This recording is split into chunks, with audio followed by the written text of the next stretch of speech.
We must be ready to dare all for our country. For history does not long entrust the care of freedom to the weak or the timid. We must be willing, individually and as a nation, to accept whatever sacrifices may be required of us.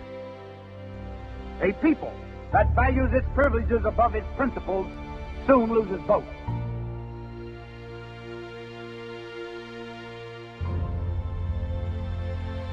We have heroes in America.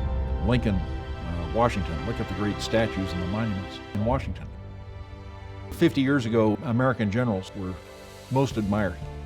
And Dwight Eisenhower was a hero, and he was a nonpartisan hero in America.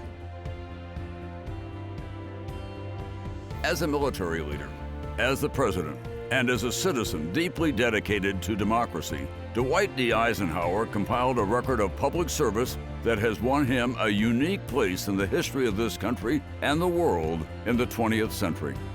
The Eisenhower Memorial will honor his legacy as the Supreme Commander of Allied forces in Europe during World War II and as the 34th President of the United States.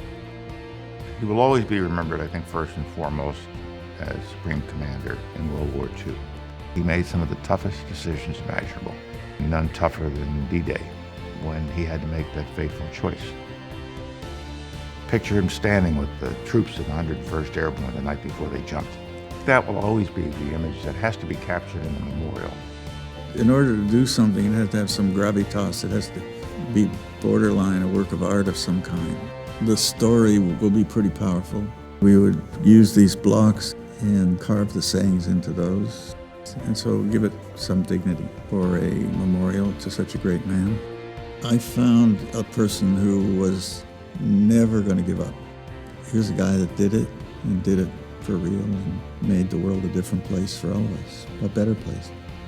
The Eisenhower Memorial will be the first national presidential memorial of the 21st century and the first to incorporate a digital e-memorial.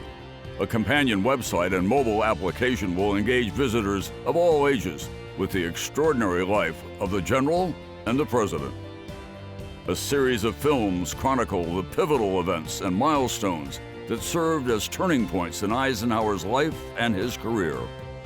An interactive timeline will provide teachers with resources for lesson planning, as well as activities before the visit and then after the visit. Eisenhower was the first president that I felt that I knew and had a connection to.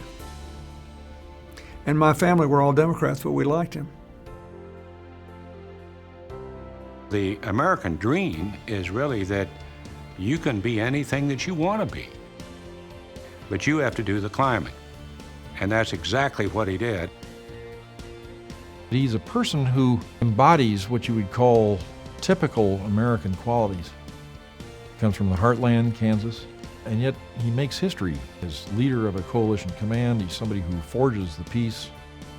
He was raised in an open society that permits scope for real ability, symbolizes that in my mind. And I think that that's something that's important to Americans.